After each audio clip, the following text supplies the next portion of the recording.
Daniel era um livro fechado até pouco tempo, só que a ordem era que no tempo do fim ele seria aberto. E nós já estamos no tempo do fim, então ele tem que ser aberto perante nós, perante a igreja. Já deixa suas Bíblias abertas em Daniel capítulo 1, porque vamos ler todos os versos, tá? Então é bom deixar já. Uma coisa interessante sobre o livro de Daniel é que ele não é um livro exclusivamente cristão. Obviamente os judeus já tinham conhecimento do livro de Daniel. Flávio Josefo, que é um historiador judeu, ele falou que os judeus, né, na época que ele escreveu isso lá em acho que 200, 300, foi a época de Josefo, né? Ele já escreveu que Daniel era um dos profetas mais importantes, porque além dele ter feito profecias, ele deu data a elas. Então ele era considerado. O Islã, no Alcorão, cita Daniel também. Então temos muitas referências de Daniel extra-bíblia, né? Os livros intertestamentários também falam sobre Daniel. O livro de Macabeus faz citações a Daniel. Então não é um livro exclusivamente judaico-cristão. Daniel é conhecido mundialmente aí, por aí fora, não é verdade? Com certeza. E uma pergunta que vem é a seguinte: por que devemos estudar o livro de Daniel? E a serva do Senhor diz em Mensagens Escolhidas, volume 2, seguinte: o livro de Daniel está agora aberto, e a revelação feita por Cristo a João deve vir a todos os habitantes da terra, não só Daniel como Apocalipse. Pelo acréscimo do conhecimento deve ser preparado um povo para subsistir nos derradeiros dias. Então, uma das utilidades do livro de Daniel é nos ajudar a nos manter firmes nos últimos dias. Porque ali vamos ter não só o conhecimento para isso, mas o fortalecimento da fé para isso. Então, um dos papéis importantes para se estudar Daniel é o fortalecimento da nossa fé. Antes de entrar no livro, vale a pena fazer algumas observações aqui. Interpretação versus aplicação. Primeiro deve ocorrer o quê? A interpretação para que haja aplicação do texto. Primeiro você interpreta o texto, depois você aplica o texto. A aplicação não foge do objetivo e nem entra em conflito com a interpretação. Por quê? O texto ele tem um objetivo. A aplicação não pode fugir do objetivo daquele texto, porque senão você faz uma aplicação errada. Agora, se você já interpretou errado, com certeza a aplicação será errada também. Então nós temos sempre que tomar cuidado ao interpretar e aplicar textos bíblicos. Vou dar até um exemplo.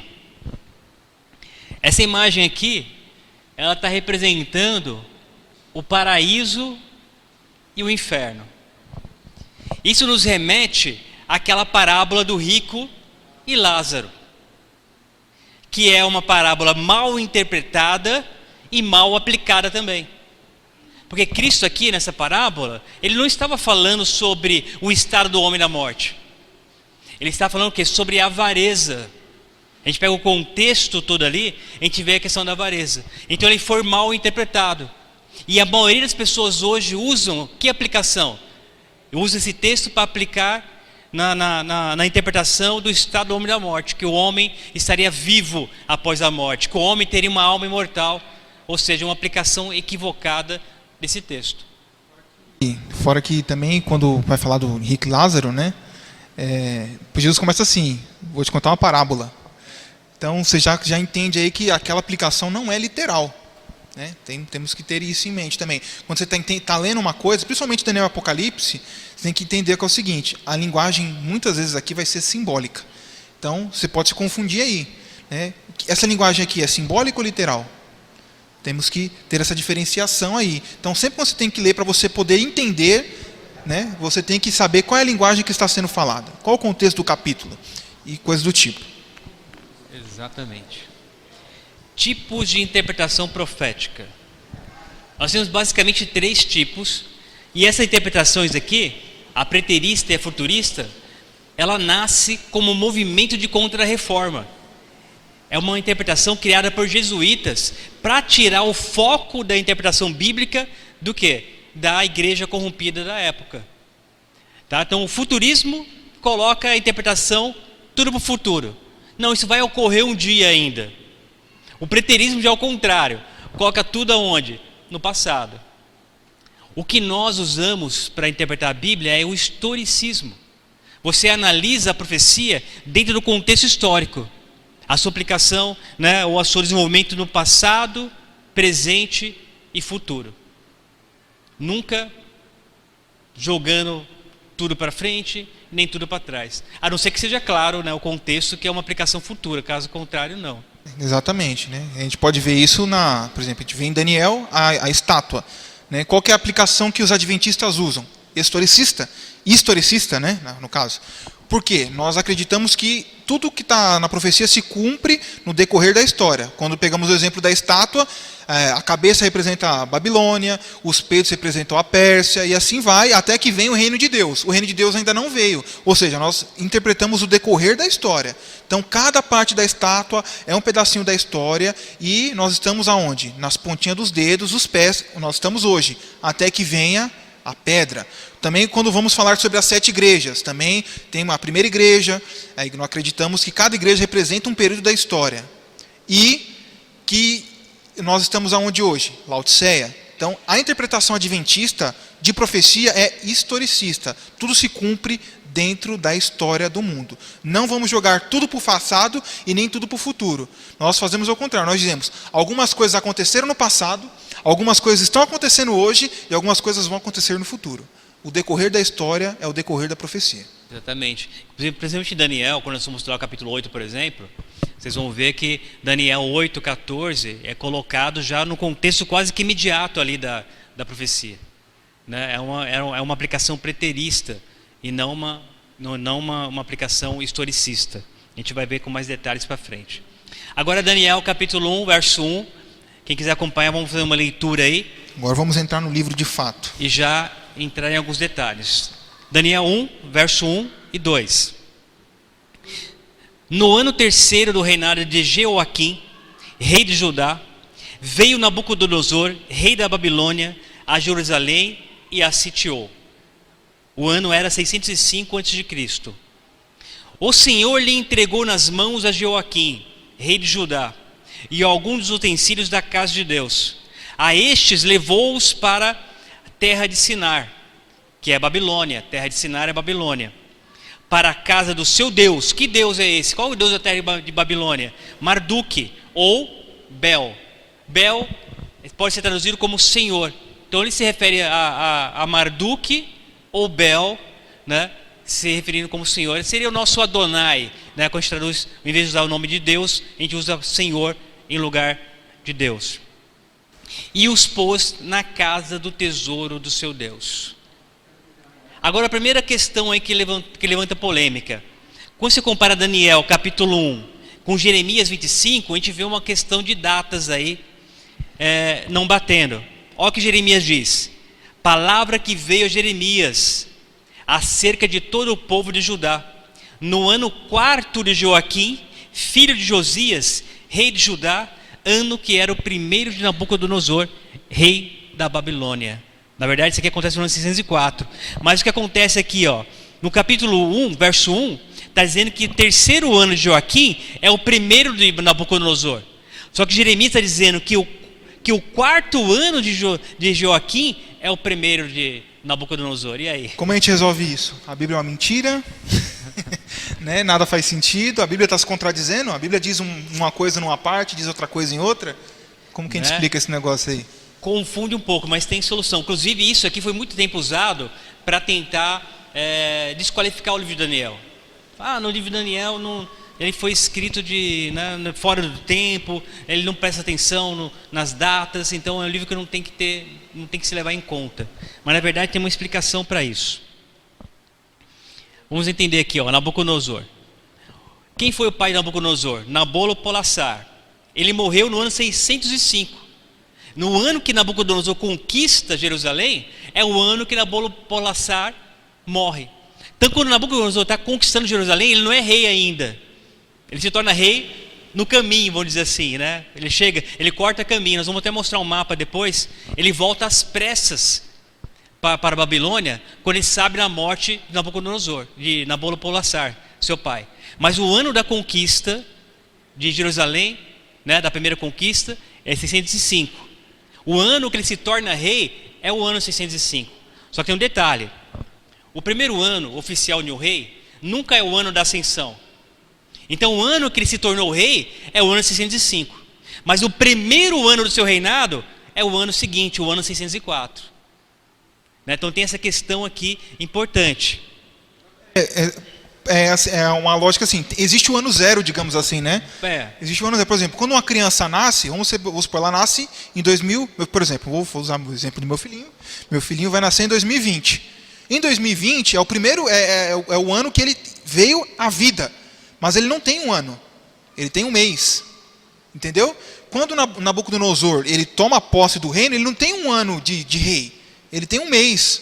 Então é esse aí, você tem que contar um ano zero, 1, 2, 3 e assim vai, entendeu? E para complicar com a situação, o calendário judaico, o ano começava em outubro, de outono a outono, de outubro a outubro, né? Então você pega aqui, por exemplo, o ano terceiro de Joaquim é entre 606 e 605.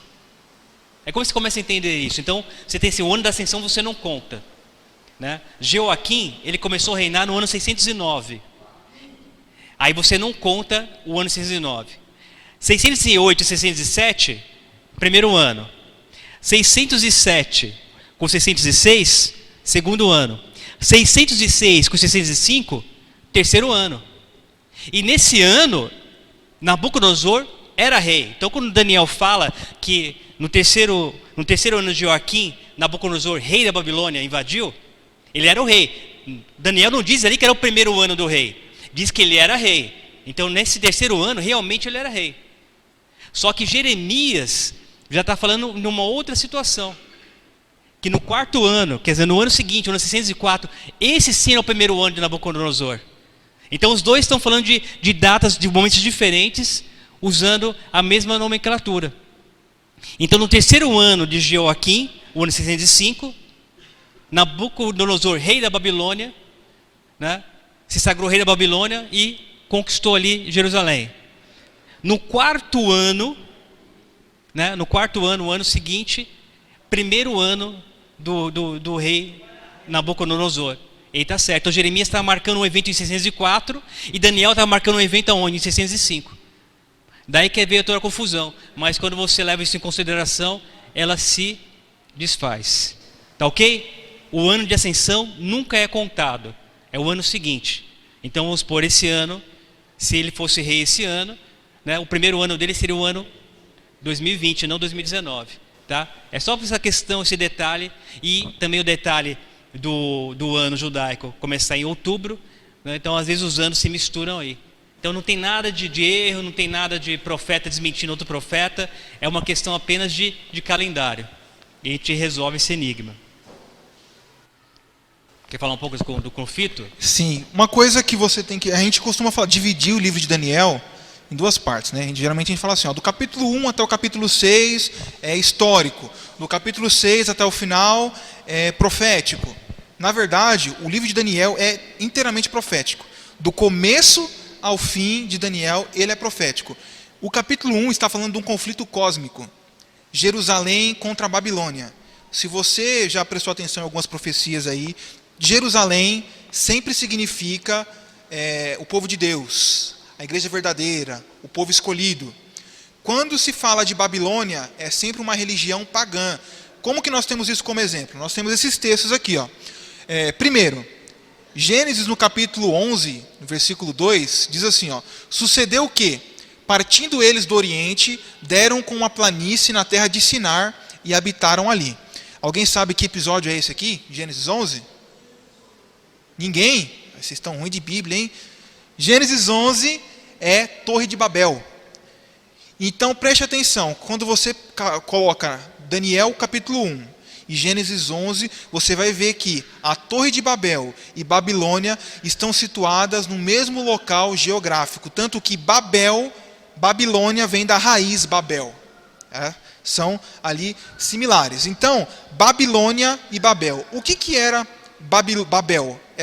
Eles construíram uma torre para afrontar a Deus. Deus disse: crescei e multiplicai, espalhai sobre a terra. Eles falam o seguinte: Babel, vamos ficar todos unidos, todos juntos, vamos construir uma torre. Nós vamos explicar melhor a Babilônia e Babel quando formos falar de Daniel 3. Mas é só para que você entenda o seguinte: Babilônia e Babel estão ali intimamente relacionadas. Segunda coisa, Babilônia, ela significa Satanás, a religião falsa. Isaías, no capítulo 14, diz o seguinte, a partir do versículo 4: então proferirás esse motejo contra o rei da Babilônia e dirás: como cessou o opressor? Como acabou a tirania? Aí o versículo 12 diz: como caíste do céu, ó estrela da manhã, filho da alva, como foste lançado por terra, tu que debilitava as nações. Aí nós temos que interpretar isso aqui como profeticamente, porque ele começa falando: vou proferir um motejo contra Babilônia. Só que o versículo vai dando a entender que é alguma pessoa diferente, não é o rei de Babilônia.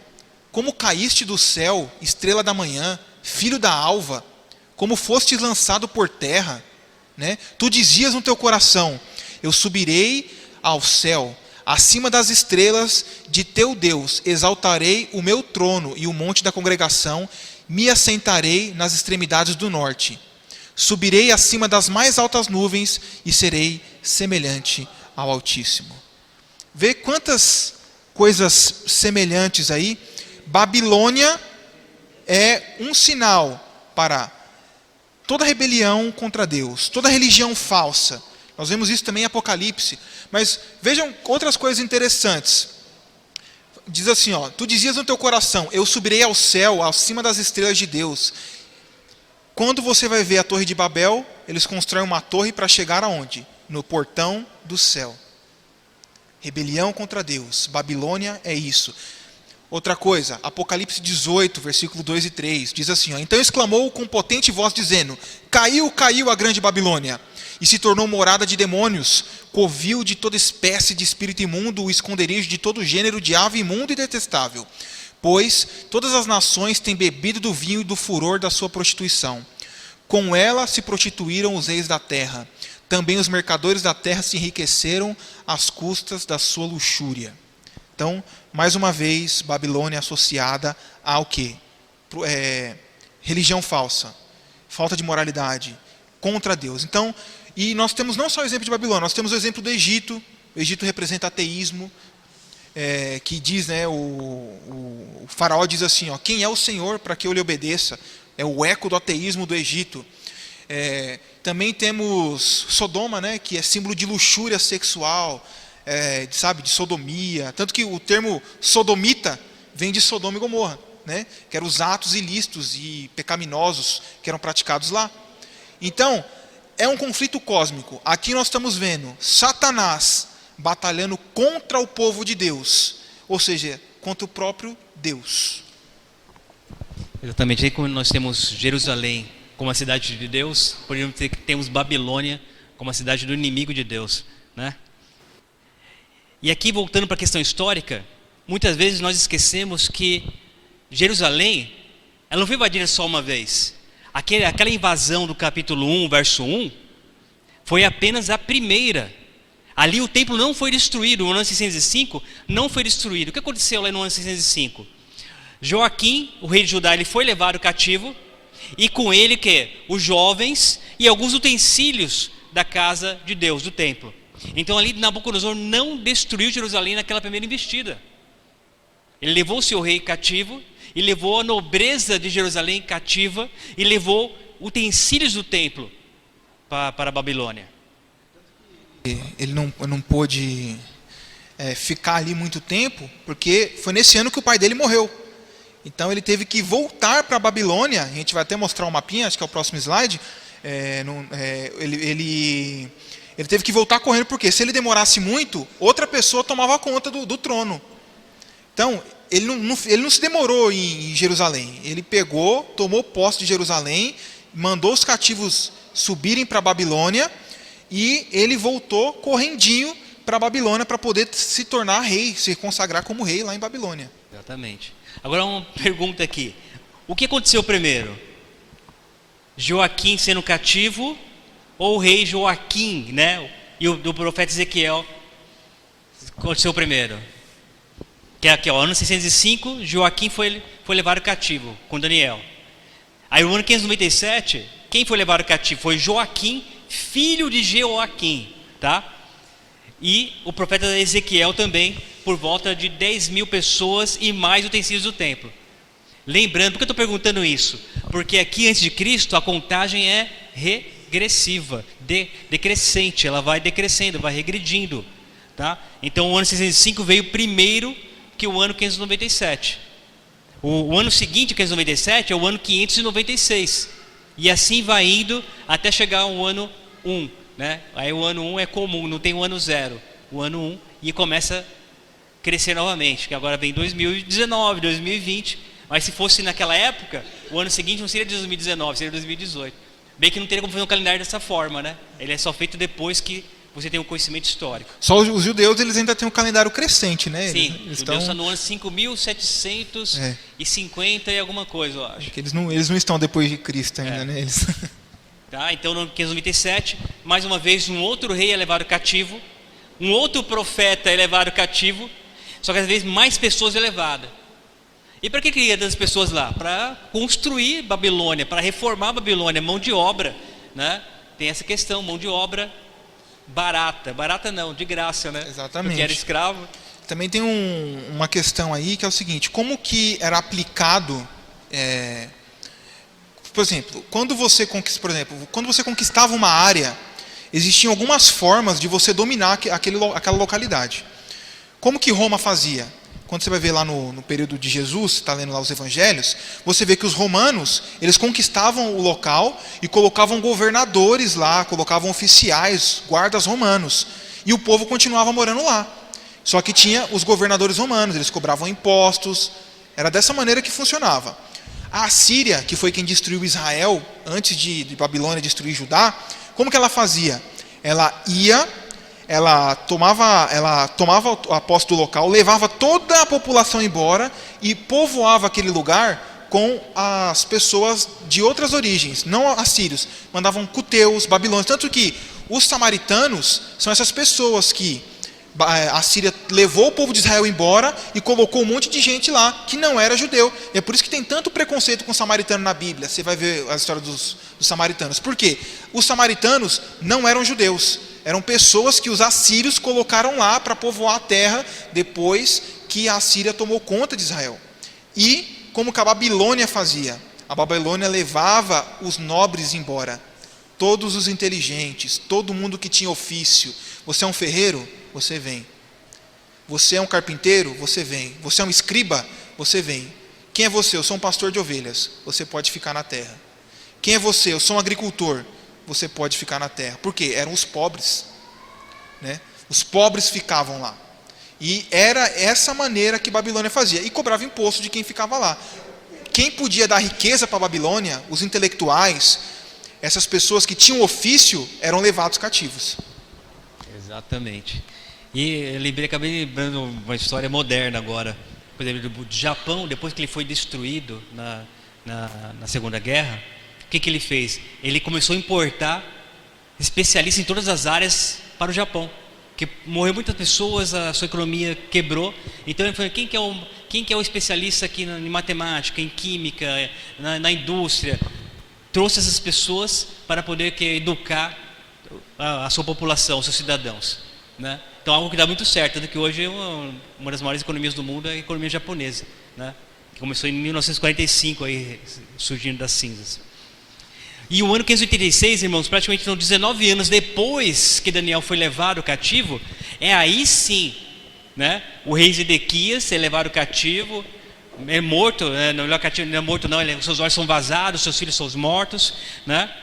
E o restante da população também é levado cativa e o templo é destruído. Então praticamente 19 anos depois. Por quê? Rei Zedequias não atendeu a voz de Jeremias, que por intermédio, né, que Deus falava por ele, dizendo, não afronte Babilônia, né, se submeta a Babilônia.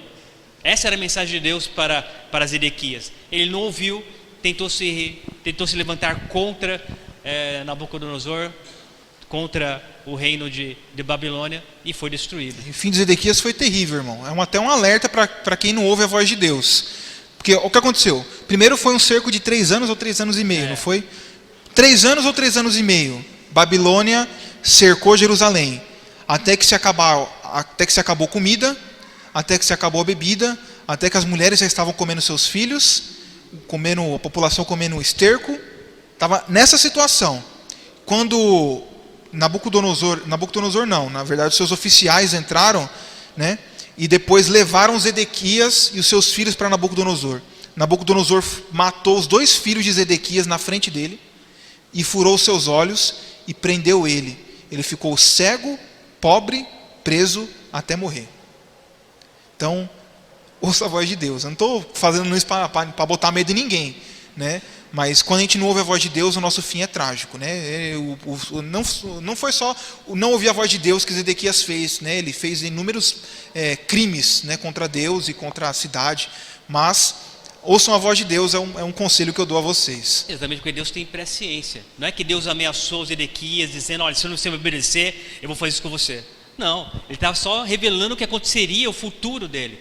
É que nem quando fala para alguém: ó, se você subir num prédio de 20 andares e pular de lá, você vai morrer.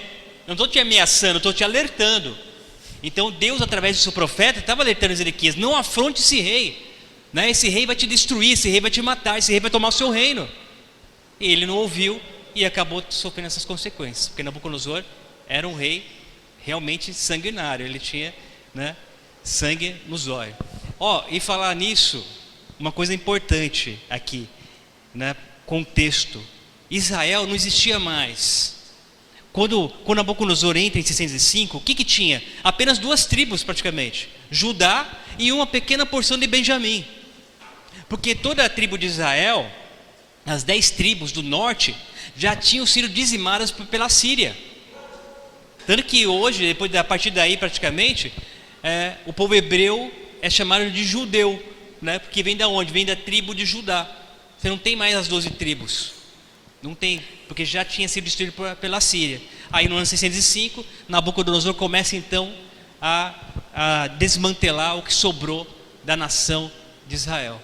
E tudo isso pela desobediência, porque Nabucodonosor foi usado como juízo da parte de Deus. Porque nós vimos no primeiro verso: Deus entregou o Jeoaquim. Não foi uma conquista, né, pelos méritos de Nabucodonosor.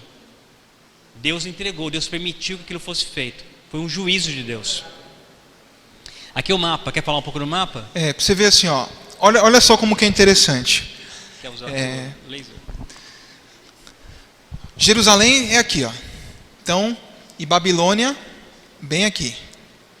Qual que seria o caminho mais rápido, né? Você vem por aqui, certo? Só que isso aqui é um deserto terrível, seco, árido, sem água.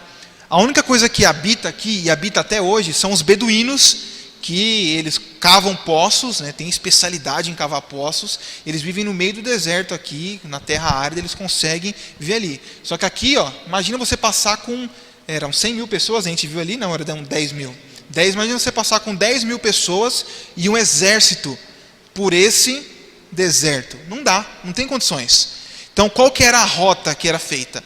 Eles subiam até aqui começa o rio Eufrates, e eles seguem até Babilônia pela margem do rio, porque assim você consegue chegar devagarzinho, com tranquilidade, certo? Só que, olha só, quando Nabucodonosor recebe a notícia que o pai dele morreu, sabe o que ele faz?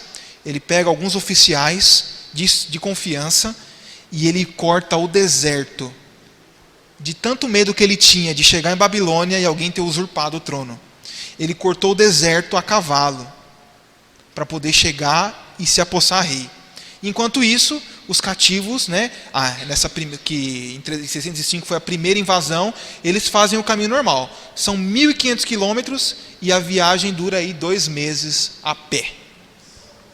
É como daqui no sul da Bahia, ali, né, no Teixeira de Freitas ali, dá uns 1.500 quilômetros. Imagina você a pé daqui até o sul da Bahia, a pé, né, num sol escaldante. né? Não é fácil não. O clima ali nessa região não é muito agradável, não. Oi?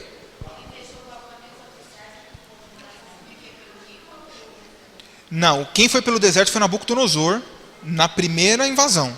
Para poder, o pai dele morreu, para que ele pudesse assumir o trono, aí ele cortou o deserto. Aí depois o caminho tradicional é passar por ali, que é menos perigoso, entendeu? Tem menos ladrões, etc. Vamos falar um pouco de Jeoaquim, né? Que é o rei que estava ali no trono, no seu terceiro ano ali, o ano 605, quando ele foi capturado. Jeoaquim é o segundo filho de Josias. O rei Josias foi um rei bom. Foi um rei ótimo. Foi um rei bom, né? Quando Josias morreu, lá em Megido, o povo fez o quê? Pegou Jeoacás, que era o seu quarto filho, e tornou o rei em seu lugar. Nós queremos Jeoacás, colocamos Jeoacás como filho, né, em seu lugar. Só que ele reinou só por 3 meses, Jeoacás. Aí Neco, o faraó, o rei do Egito, vem e coloca Jeoaquim no trono. Tá? Essa história está lá em 2 Reis 23, 29 a 34. Então, Josias morre, Jeoacás reina por 3 meses apenas, e Jeoaquim, por intermédio do rei do faraó Neco, é feito rei lá em Judá. O rei egípcio mudou o nome. O nome de Jeoaquim era Eliaquim, tá?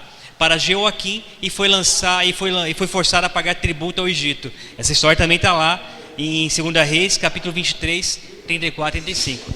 Então Jeoaquim foi um rei colocado no governo, no trono, por intermédio do faraó. Então já não estava muito boa a situação para Jerusalém, né? Ele não tinha sido conquistado ainda, mas já estava ali sofrendo interferências externas do próprio Egito. Ou era Egito, ou era Babilônia. Não tinha para onde correr. E aqui vou ler alguns textos. A pergunta é, então, por que Deus entregou, né, a sua cidade, o seu rei, o seu templo para um rei pagão? Porque Nabucodonosor, ele não era bonzinho. Nós vimos depois, nós vamos conhecer a história no capítulo 4, da sua conversão, tudo. Mas Nabucodonosor não era temente a Deus. Por que Deus entregou então a sua cidade santa na mão de um rei pagão? 2 Reis 23, 37 diz o seguinte: fez ele, quem? Jeoaquim, o que era mal perante o Senhor, segundo tudo quanto fizeram seus pais. Jeoaquim era um rei mau. No verso 24, de 1 ao 4: com efeito, isto sucedeu a Judá por mandado do Senhor, aqui confirmando a palavra, que o removeu da sua presença por causa de todos os pecados cometidos por Manassés. Então não eram só os pecados de Jeoaquim. Ali era um juízo de Deus sobre todos os pecados da nação de judeus, a nação hebreia. Então os pecados de Manassés estavam nessa conta também, como também por causa do sangue inocente que ele derramou, com o qual encheu a cidade de Jerusalém. Por isso o Senhor não o quis perdoar. Matou sangue inocente. Então Deus também estava vingando, né, esse sangue. Em 2 Crônicas diz o seguinte, capítulo 36, verso 15 e 17: o Senhor, Deus de seus pais, começando de madrugada, falou-lhes por intermédio dos seus mensageiros, porque se compadecera do seu povo. Olha só, Deus se compadece do povo e da sua própria morada. Eles, porém, olha só, Deus se compadece do povo, e o que o povo faz? Eles, porém, zombavam dos mensageiros, desprezavam as palavras de Deus e mofavam dos seus profetas, até que subiu a ira do Senhor contra o seu povo, e não houve remédio algum. Então está explicado, irmãos, o porquê que Deus permitiu que aquilo acontecesse. Foi juízo. Quando a gente estuda a Bíblia, a gente vê que Deus promove o juízo na Bíblia de 3 formas, né? Pela água, nós vimos o dilúvio; pelo fogo, nós vimos Sodoma e Gomorra, o juízo final; e pela espada. Muitas vezes Deus usou Israel para cumprir um juízo ali em nações pagãs. Só que agora Israel apostatou, os seus reis apostataram, o povo apostatou. Então Deus usou uma espada estrangeira, um rei estrangeiro, para trazer juízo sobre Jerusalém, mas não a fim de exterminá-los, né? Mas a fim de purificá-la. É como uma criança rebelde, né? Aquela criança teimosa, obstinada, que não ouve mais conselho, que os castigos não funcionam mais. Aí tem que entrar o quê? No currião, né? Tem que entrar na cinta para poder, né? Um castigo mais pesado. Mas Deus, ele não tem prazer nisso. Tanto que nós vemos no verso ali que ele se compadeceu do seu povo, mandou profetas, deu alertas, e nada disso foi suficiente. Aí, já que não restou mais nada, Deus mandou. O que Deus podia fazer mais? Teve que mandar o juízo pela espada. Foi por isso então que Deus entregou Jerusalém na mão de Nabucodonosor. Gente, apesar de estar um estilo de JA esse primeiro aqui, se tiver dúvida, pergunta. A hora é agora. Se tiver dúvida, algum assunto ficou obscuro, não deu para entender direito, você pergunta e se a gente souber, a gente responde. Se não souber, a gente pesquisa. Daí responde depois. É verdade. Daniel 1, 3-5. Disse o rei a Aspenaz. Quem é Aspenaz? Chefe dos seus eunucos. Que trouxesse alguns dos filhos de Israel, tanto da linhagem real como dos nobres, jovens sem nenhum defeito, de boa aparência, instruídos em toda a sabedoria, doutos em ciência, versados no conhecimento, e que fossem competentes para assistirem no palácio do rei, eles ensinassem a cultura e a língua dos caldeus. Determinou-lhes o rei a ração diária das finas iguarias da mesa real e do vinho que ele bebia, e que assim fossem mantidos por 3 anos. Só que aqui vamos a outra questão do cálculo, o cálculo inclusivo. Ano de ascensão, mais 2 anos. Tá? Então não foram 3 anos completos. Foi o ano da ascensão ali, mais 2 anos. Ao cabo dos quais assistiram diante do rei. Então nós vamos discutir aqui nos próximos versos a questão dos eunucos, da linhagem real, da ciência e talvez da cronologia também. Vamos falar dos eunucos aí? Vamos. Bem, alguém aqui não sabe o que é um eunuco? Você não sabe? Eunuco é um homem que foi submetido à castração, certo? Os órgãos genitais dele eram cortados. É isso. E por que era feito isso? Porque o rei, ele tinha os homens para servir, né? Geralmente os nobres, e os nobres eles comiam bem, eles se arrumavam bem, eles eram bonitinhos, e o rei tinha um harém cheio de mulher. E para que não corresse o risco de que uma mulher se afeiçoasse por algum eunuco, o rei castrava o cara, e acabou. Era isso. E ele era um servo do rei, né? Castrado geralmente, né? A palavra eunuco, né, a original dele, não quer dizer só um homem que é castrado, também quer dizer um oficial do rei, mas geralmente eles eram castrados. E há evidências, não vamos bater o martelo, mas há evidências que Daniel e seus amigos passaram por esse tipo de humilhação. Quais são as evidências? Primeiro, a tradição judaica diz que Daniel ele era descendente direto de Zedequias, né, rei de Judá. E Zedequias era descendente de Ezequias. O que aconteceu? Uma vez Ezequias recebeu uma cura milagrosa. Eu ia falar miraculosa e misturei com milagrosa, ficou bem feio. Ele recebeu uma cura milagrosa. Quando essa cura aconteceu, os oficiais de Babilônia, a gente vai até comentar isso mais para frente, foram no palácio de Ezequias. Nós sabemos que você foi curado de maneira milagrosa. O que aconteceu? Ao invés de Ezequias dizer, o meu Deus, o rei dos reis, me curou, ele fez assim, olha o meu palácio, olha o meu tesouro, olha como eu sou próspero, olha como eu sou rico. Depois ele despediu os oficiais de Babilônia, Isaías chegou e falou, fiquei sabendo que Babilônia veio aqui, é verdade? Ele falou, é verdade. O que você mostrou para eles? Ele falou, tudo, não tem uma coisa que eu não mostrei. Então Isaías lança, não uma maldição, né? Faz uma predição do que vai acontecer. Fala assim, Babilônia vai vir e vai levar tudo que eles viram. Tudo. E aí foi o que aconteceu quando Daniel foi levado. E olha só a profecia que ele também faz.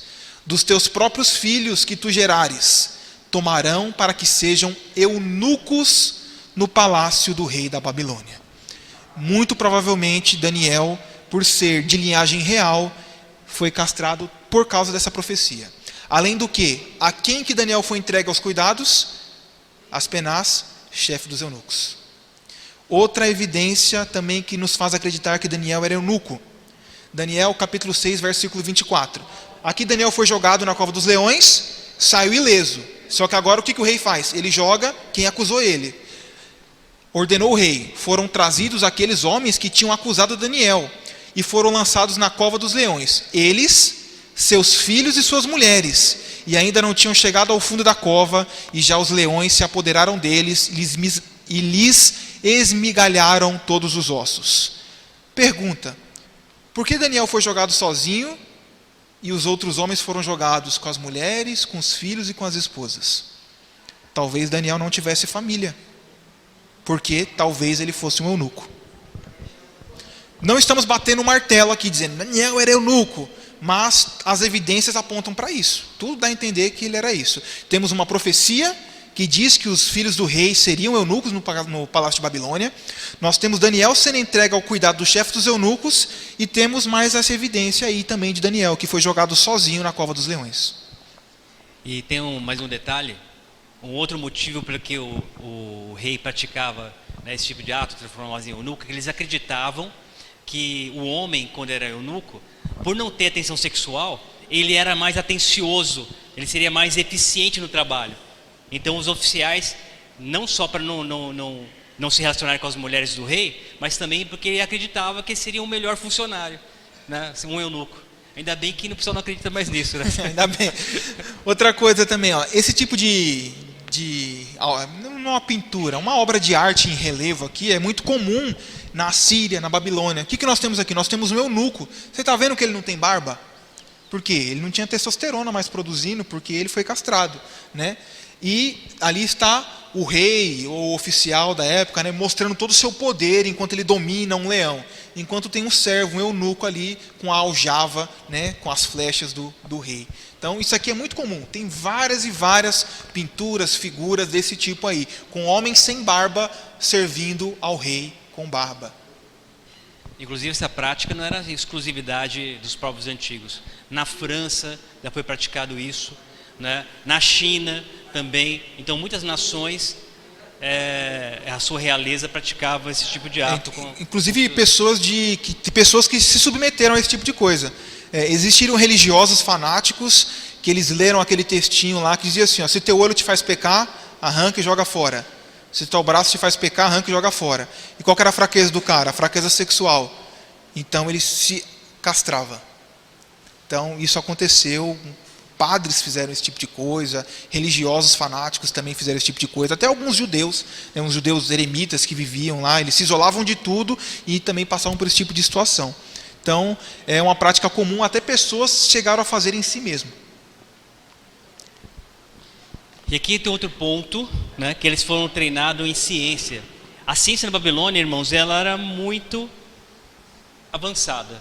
Assim. Até hoje nós temos influência da ciência babilônica. A geometria, por exemplo, a divisão do círculo em 360 graus, né, na geometria, então, é a herança dos babilônios. Muitas questões matemáticas é a herança dos babilônios. Né? A medição do tempo, né, o dia 24 horas, né, os meses, tudo isso é herança da cultura babilônica. E outra coisa interessante é que os seus idiomas, eram 3 idiomas que Daniel era versado ali, vamos dizer. Pode ter até 4, porque tem o hebraico também, né, da sua própria materna, terra. né? Mas assim, em Babilônia, ele aprendeu o quê? O sumério, que era o idioma religioso, né, das manifestações, festas religiosas na Babilônia. Depois aprendeu o acadiano, que era o idioma, né, babilônico ali, a língua dos babilônios, né? E o aramaico, que era a linguagem comercial, que seria o inglês da época, né? O aramaico era como se fosse o inglês da época, e foi uma linguagem muito, muito importante. Outra coisa interessante lá, os astrônomos e astrólogos era praticamente a mesma coisa. Hoje nós temos uma distinção. O astrônomo é o que estuda a ciência, a astronomia, que estuda os astros, né, que estuda o universo.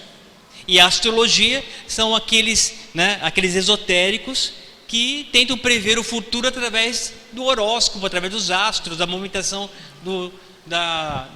dos corpos celestes. Porém, naquela época, astronomia e astrologia se misturavam. Né? Ao mesmo tempo que ele era astrônomo, que ele era capaz de prever eclipse, por exemplo, uma eclipse no ano 747 a.C., foi prevista com precisão pelos astrônomos de Babilônia. Então, ao mesmo tempo que eles tinham essa ciência acurada, eles também tinham a questão da superstição, a questão esotérica, né, dos signos, da astrologia. E outra coisa interessante aqui, que em Isaías 38:8, por exemplo, o Pata já tinha mencionado, uma delegação de babilônios, de cientistas, vão até o rei Ezequias. Por quê? Lembra quando Ezequias estava doente, aí Deus falou através de Isaías: olha, rei, arruma tuas coisas, porque você vai morrer. Né? Então arruma essas coisas aí, tudo arrumadinho, direitinho, né? A sucessão do trono, que você vai morrer. Só que Ezequias começou a chorar, começou a lamentar, nossa, eu tenho que te servir, eu sou bom, eu faço isso, faço aquilo outro, não quero morrer. Aí Deus manda Isaías de volta para falar com Ezequias, falou: tudo bem, Deus ouviu a tua prece e você não vai morrer mais. Só que Ezequias pede um sinal. Aí Isaías fala: o sol vai retroceder 10 graus ou ele vai avançar 10 graus? Você avançar é fácil, então eu quero que retroceda 10 graus. Então o sol retrocede 10 graus.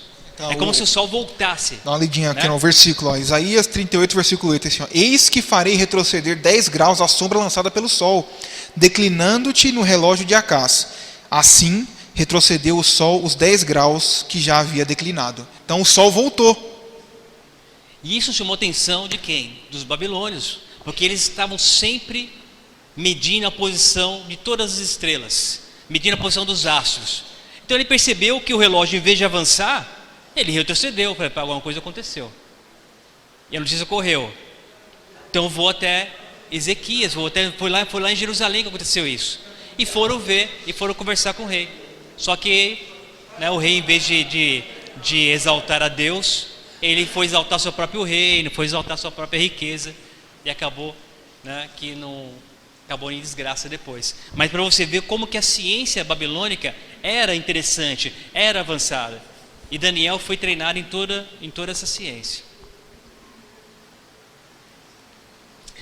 Daniel 1, 6 e 7 diz o seguinte: entre eles se achavam dos filhos de Judá, Daniel, Ananias, Misael e Azarias. Esses são nomes hebreus dos 4 jovens, né? Daniel, Ananias, Misael e Azarias. O chefe dos eunucos lhe pôs outros nomes, a saber, a Daniel, o de Belteshazzar, Ananias, o de Sadraque, a Misael, de Mesaque, e Azarias, o de Abednego. Agora vamos ver aqui o significado desses nomes. Daniel, qual é o nome? O que significa Daniel? Deus é meu juiz. Esse é o significado do nome de Daniel. Ananias, Yahvé é misericordioso. Misael, quem pertence a Deus? É uma pergunta semelhante a Miguel, né? Miguel, que é Micael, quem é como Deus? Misael, quem pertence a Deus? E Azarias, Yahvé ajuda. Só um detalhe aqui, esse prefixo el, ou o plural aqui em português, ias, iá, eles são abreviaturas de Yahvé e Elohim. Então ele pega o el de Elohim, coloca no final do nome, ou ele pega o iá ali de Yahvé, que é o tetragrama sagrado, né? Que eram 4 consoantes que formavam o nome de Deus, que é derivado do eu sou, o que sou, né? Forma esse tetragrama Yahvé. Mas como não tinha vogais, você não sabe a pronúncia. Então Yahvé, Jeová, Javé, né? São todas pronúncias possíveis. Você pega 4 consoantes e vai combinando todas as vogais possíveis ali. Então você tem várias possibilidades de pronúncia, né? O que você sabe são as consoantes que formam o nome de Deus. Agora a pronúncia, né? Como Deus pronunciou esse nome, nós não sabemos, né? Mas num consenso geral a gente chama de Yahvé. Os hebreus nem falavam. Eles achavam que era um pecado falar o nome de Deus. Então toda vez que está escrito Yahvé na Bíblia do hebreu, ele fala Adonai, que quer dizer Senhor. E tem um detalhe também, eles mudavam até a caneta para escrever. Quando estavam copiando, toda vez que escreveu o nome de Deus, eles trocavam a caneta. Era uma caneta exclusiva para escrever o nome de Deus, para você ver a reverência que o povo de Deus tinha com o seu nome.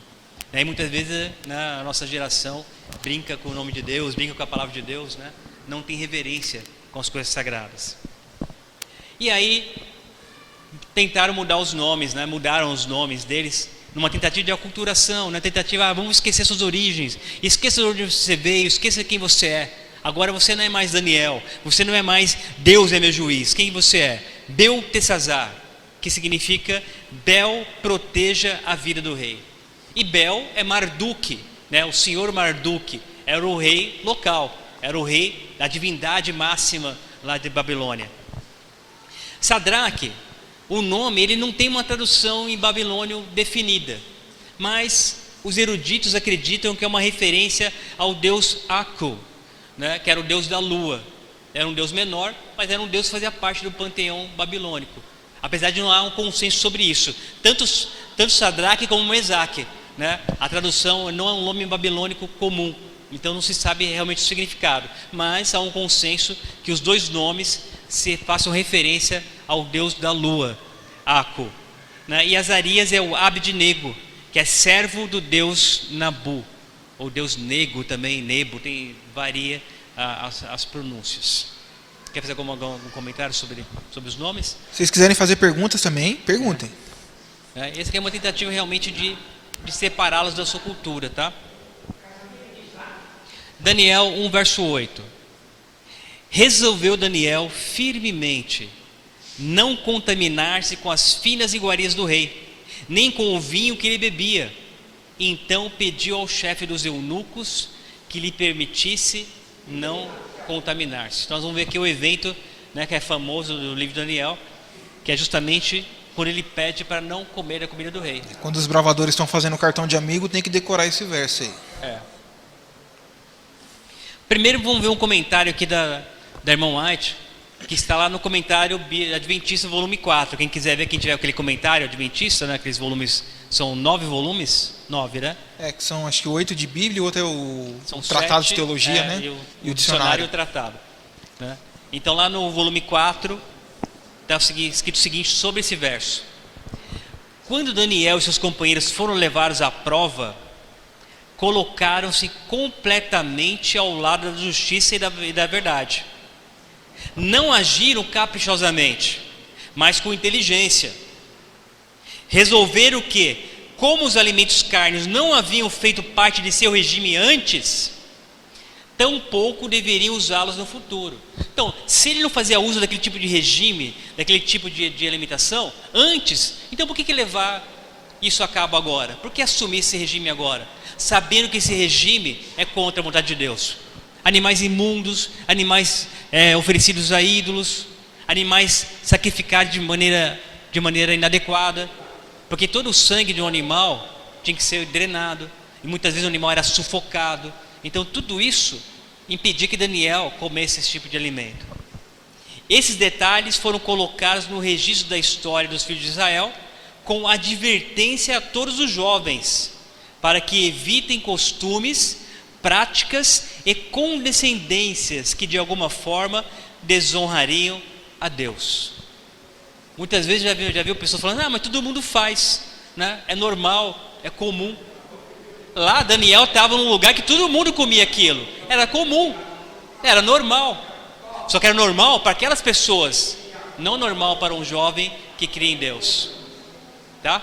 Aí Daniel 1 verso 9 diz o seguinte: ora, Deus concedeu a Daniel misericórdia e compreensão da parte do chefe dos eunucos.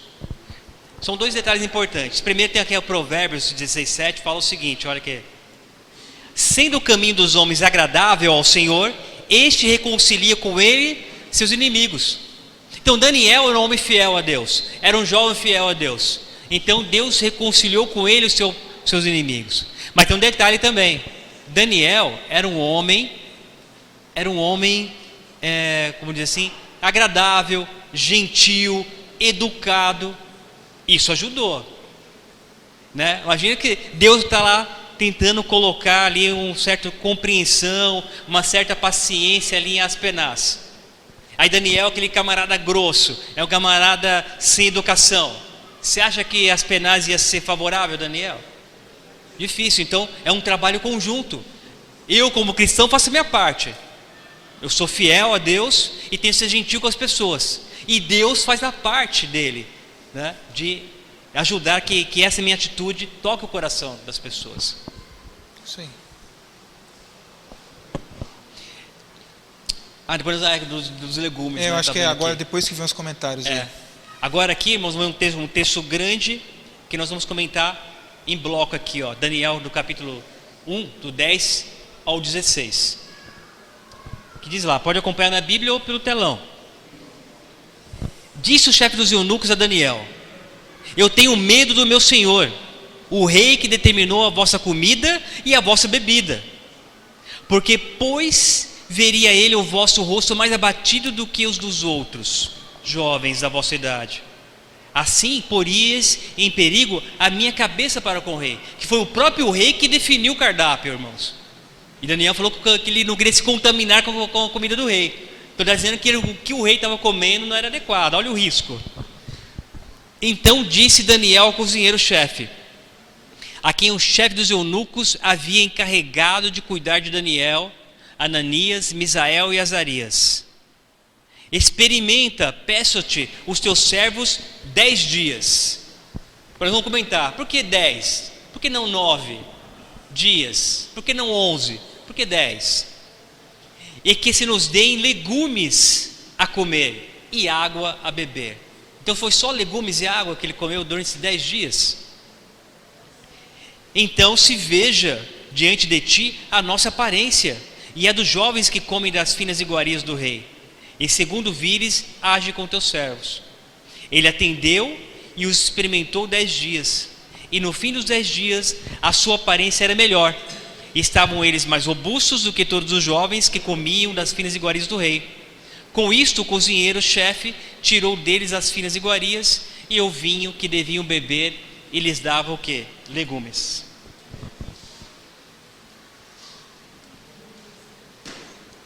Quer comentar os 10 dias? Vamos lá. Primeiro aí, por que são 10 dias?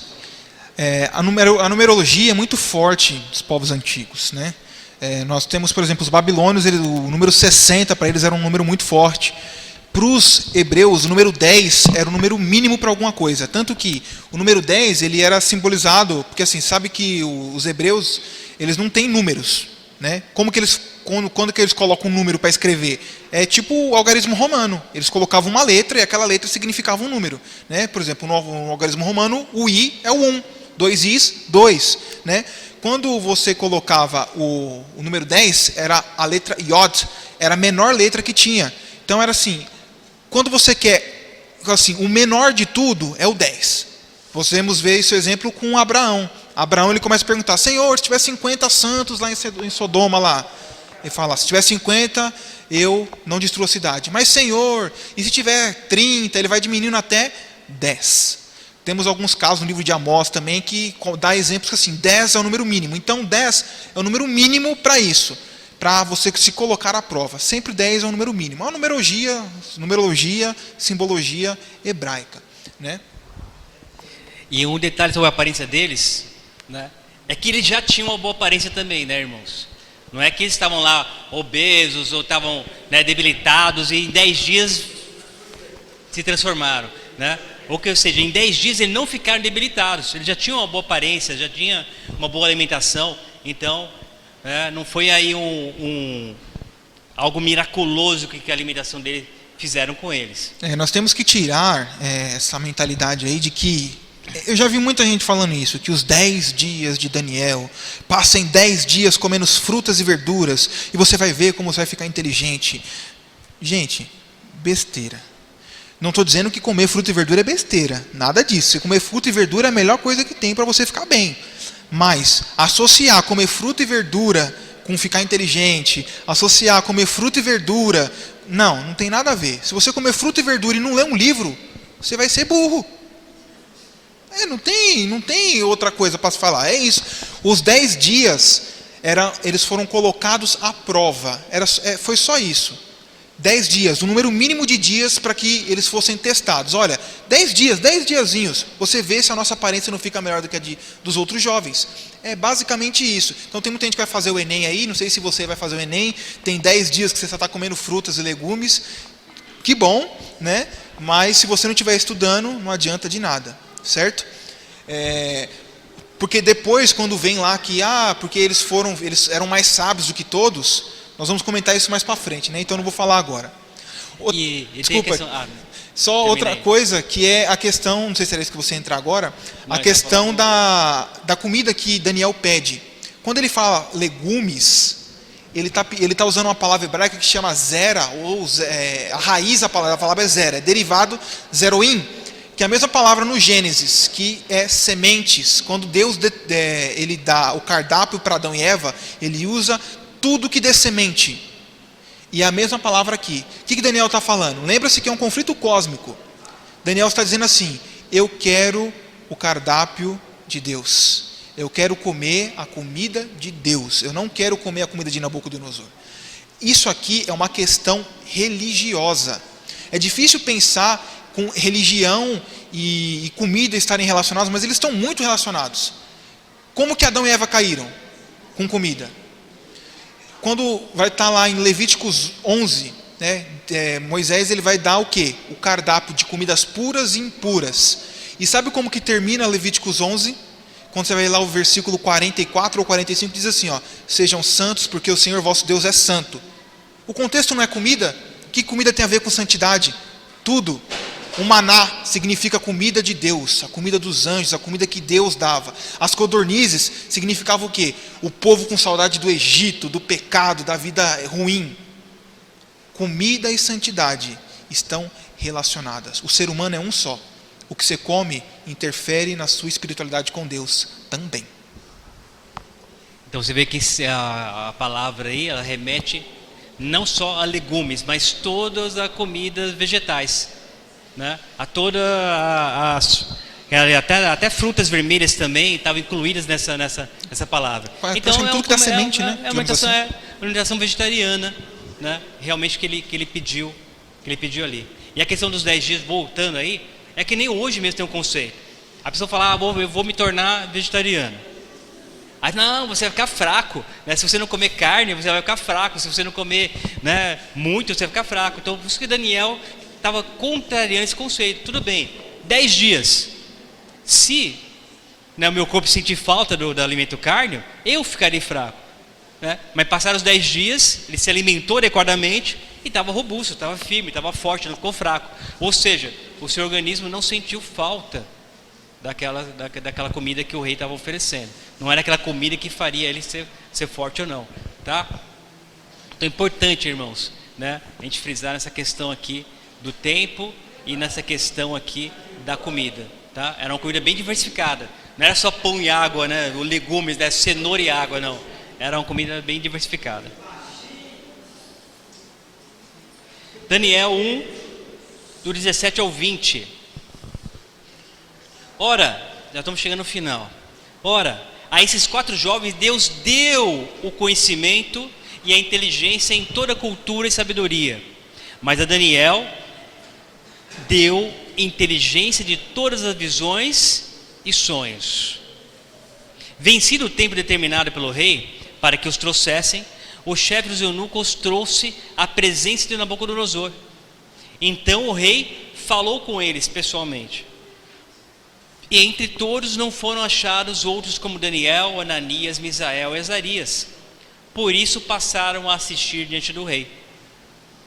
E em toda a matéria de sabedoria e de inteligência, sobre o que o rei lhes fez perguntas, os achou 10 vezes mais doutos de que todos os magos e encantadores que haviam em todo o reino. Né? Sim. O foco aqui, irmãos, que a gente estava falando é o seguinte: a palavra Deus deu. Daniel, Ananias, Misael e Azarias não ficaram mais sábios porque comeram verduras e legumes por 10 dias. Com certeza isso colaborou. Com certeza. Por quê? Quando você tem uma alimentação melhor, você é mais saudável, você não começa a ler e tem sono, a sua atenção é melhor, certo? Tudo isso é verdade. Só que, apesar disso, não é porque eles tinham uma alimentação melhor, é porque Deus deu. E é isso, e ponto. Eles foram mais inteligentes porque Deus deu. Eles conseguiam ter, Daniel, ele tinha inteligência e visões e sonhos porque Deus deu. Não é porque, é a graça de Deus, é de graça. Não é porque você faz, é porque Deus te dá. Então, esse aqui é o ponto. Deus deu a eles. Então, é a graça de Deus em ação. Então, não podemos associar, né, como se fosse uma droga miraculosa que eles comeram durante os 10 dias e aí ficaram inteligentes. Não, Deus deu. É basicamente isso, graça e bondade de Deus. Vamos lá, e o finalzinho aqui. Inclusive, você falou droga miraculosa, eu lembrei que hoje da modernidade, tem muita gente procurando uma droga para dar uma turbinada no cérebro. Eu já vi uns spam caindo no meio já assim. Turbina o seu cérebro. Nootrópicos, nootrópicos é o nome científico, né? E também chama Viagra cerebral, né? As pessoas querem ficar inteligentes sem precisar estudar, irmãos. Sem precisar fazer o exercício físico para manter o corpo saudável, sem precisar comer saudável. Ele quer tomar uma pílula e estimular seu cérebro para se tornar inteligente, né? E filmes são feitos com essa temática, né? E a indústria farmacêutica trabalha com isso. E muita gente gastando dinheiro, com as pílulas para tentar turbinar o cérebro. Não funciona assim. Oi?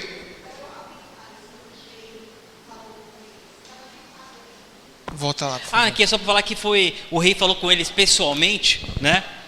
E ali o rei, a Bíblia não menciona o que exatamente, quais foram os testes, né? Mas como Babilônia era um país muito versado na matemática e na astronomia, com certeza teve muitos enigmas matemáticos, teve muitas questões astronômicas e astrológicas ali como problemas, né? Mas o detalhe ali é que o rei pessoalmente foi até eles para né, fazer a sabatina ali, para poder falar, para fazer a prova, vamos dizer assim, a prova oral com aqueles jovens ali. Eles eram tão mais sábios que os outros, que diz assim, que eles eram mais sábios do que os sábios que já estavam constituídos em Babilônia. Então eles eram melhores do que os oficiais. Eles eram tipo os trainee e já eram melhores que os sênior, de tão sábios que eles eram. Por quê? Porque Deus deu a eles inteligência. Exatamente. E sábio no sentido de inteligência, que muitas vezes tem a sabedoria, né, de tomar decisões com conhecimento, inteligência, né, e a palavra sábio só como inteligência. É o camarada que vai bem na prova, que tira 10 na prova, né, poderia também ser sinônimo de sábio aí. E Daniel continuou, aqui o último verso do capítulo, né, a gente vai encerrar com esse último verso, aqui tem mais 11 slides, mas o último verso é o último. Daniel 1:21. Daniel continuou até o primeiro ano do rei Ciro. Só que aqui vem uma outra questão também de datas, cronologia. Porque o mesmo capítulo do mesmo livro de Daniel, no verso 1, diz o seguinte: no terceiro ano de Ciro, rei da Pérsia, foi revelada uma palavra a Daniel, cujo nome é Beltesazar. A palavra era verdadeira e envolvia grande conflito. Ele entendeu a palavra e teve a inteligência da visão. Então, alguns comentaristas aqui vê uma contradição nesses dois textos. Espera aqui, no final do capítulo 21, capítulo 1, verso 21, ele diz que Daniel foi até o primeiro ano do rei Ciro. Só que no capítulo 10, nós vemos Daniel no terceiro ano do rei Ciro, atuando como profeta ainda, e numa questão importante para Israel. Então, o que aconteceu? Né? Por que isso... Essa aparente ocorreu? contradição, né? Essa aparente contradição aconteceu, né? Uma coisa que pode acontecer, irmãos, é que nesse primeiro ano do rei Ciro é justamente o ano do primeiro decreto, né, para colocar em liberdade o povo de Israel. Quando a gente pega em Jeremias, quanto tempo tinha que durar o cativeiro? 70 anos. Então, no ano 605, começa a contar esses 70 anos. E aqui no primeiro ano de Ciro é quando completa 70 anos. Então provavelmente Daniel estava com 87 anos aí, né? Se ele foi com 17 anos levar o cativo, então passou 70 anos e está com 87 anos aí. E ele frisou essa data, provavelmente por causa desse evento. Então, o que ele fala, Daniel foi até o primeiro ano de Ciro. Ele está dizendo o seguinte: eu comecei nesse cativeiro, né, comecei a minha história aqui, esse livro cativo, mas não vou terminar minha história como cativo, né? Eu termino minha história como homem livre, porque Deus vai cumprir a sua promessa de libertar o povo. Então, provavelmente, né, essa ênfase no primeiro ano de Ciro é justamente uma referência à libertação do povo de Israel. Não quer dizer que Daniel teria morrido ali, né? Que muitos falam, não, Daniel foi até o primeiro ano, ou seja, morreu naquele ano de Ciro, terminou o seu mandato ali, terminou as suas atribuições no palácio de Ciro. Não, ele está fazendo uma referência ao final do cativeiro. Um comentário interessante é o seguinte: lembra que a gente está falando que é um conflito cósmico, né? O que aconteceu? Israel, lembra-se? Acabou. Se você continua lendo a história de Israel, foram 3 invasões, certo? A primeira invasão, a segunda invasão, a terceira invasão. Na terceira invasão, Nabucodonosor deixa Israel devastada. Ele destrói o templo, ele queima tudo, ele mata todo mundo, deixa poucas pessoas, muito poucas, só pobres. E deixa um governador, chamado Gedalias. Gedalias é morto por seus compatriotas, e essas pessoas vão para o Egito, carregam Jeremias para o Egito, e eles vão para o Egito. Não fica ninguém em Israel, ninguém. Agora eu te digo, em Jerusalém no caso. Agora uma pergunta: se Israel tinha acabado, se não tinha ninguém em Jerusalém, ela estava desértica, quem eram as últimas testemunhas de Jesus, de Deus? O povo do exílio. Só eles, só tinha eles. E quando Daniel fala assim, eu fiquei até o primeiro ano de Ciro, ele quer dizer o seguinte: no terceiro ano de Joaquim, nós viemos para o exílio, e no primeiro ano de Ciro, nós saímos de lá. Deus venceu o conflito cósmico. Porque se Satanás acaba com o povo de Judá, acabou. Você nunca mais ia ouvir falar de judeu, porque os judeus iam acabar ali. Você não ia ter Cristo, é judeu, foi judeu. Então, ele venceu o conflito, e é por isso que ele fala, fomos até o primeiro ano. E aqui temos o texto, né, que confirma isso, que no primeiro ano de Ciro, ele dá liberdade.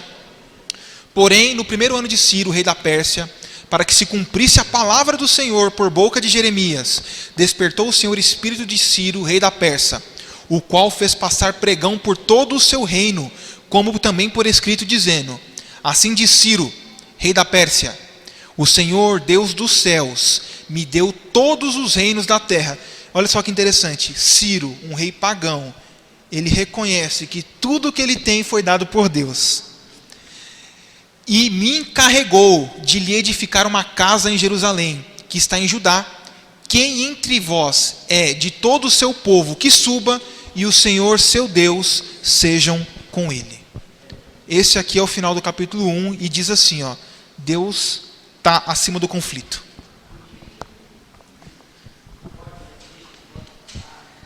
Aqui é um texto interessante do profeta Reis, irmãos, porque esse capítulo também, esse verso final, mostra que Daniel foi tanto líder em Babilônia, mesmo sendo escravo, como líder na Medo-Pérsia. Olha o que o dom profético diz: o verdadeiro sucesso em cada setor de trabalho não é resultado do acaso, ou acidente ou destino. É a operação da providência de Deus, a recompensa da fé e discrição, da virtude e perseverança, finas qualidades mentais e alto tono moral não são resultado de acidente. Ninguém se torna o que, né, moralmente perfeito ou qualidades mentais perfeitas por acidente. Deus dá oportunidades. Olha só, presta atenção nessa frase. Deus dá oportunidades. O sucesso depende do uso que delas se fizer. Se Daniel fosse relaxado, irmãos, se Daniel fosse preguiçoso, se Daniel não gostasse de estudar, será que ele teria se tornado o chefe de todos os cientistas ali de Babilônia? Será que ele teria se tornado também presidente lá durante o reinado de Ciro e Dario? Não. Deus dá as oportunidades, mas nós temos que aproveitá-las. Nós temos que refinar nossas qualidades mentais. Porque senão não acontecem as coisas. É uma combinação, né? A ação de Deus junto com a nossa atitude, senão não acontece. E a gente termina aqui, final, último slide. Pense no capítulo 1 como um tipo de sacudidura na igreja. A obra que o povo de Deus não fizer em tempo de paz, terá que fazer em tempo de aflição, irmãos. Através do cativeiro, Deus iria refinar seu povo e purificar os fiéis. Foram 70 anos de cativeiro, irmãos. A terra destruída, o seu templo destruído. Foi morada praticamente dos animais. Porque nós estamos estudando Neemias agora. Você vê que eles voltaram para reconstruir o templo, não tinha ninguém lá. Tinha gente em volta, querendo impedir que ele reconstruísse o templo e os muros. Mas na cidade não tinha ninguém. E tantas aflições, tantas perseguições, né? Então esse capítulo 1 mostra o que poderemos passar, ou que iremos passar, né? Só que não precisamos disso para sermos fiéis a Deus. Podemos ser fiéis a Deus pelo exemplo, pela palavra, pelo estudo, irmãos. Não vamos desperdiçar as oportunidades, né? Vamos fazer como Daniel e aproveitar todas as nossas oportunidades.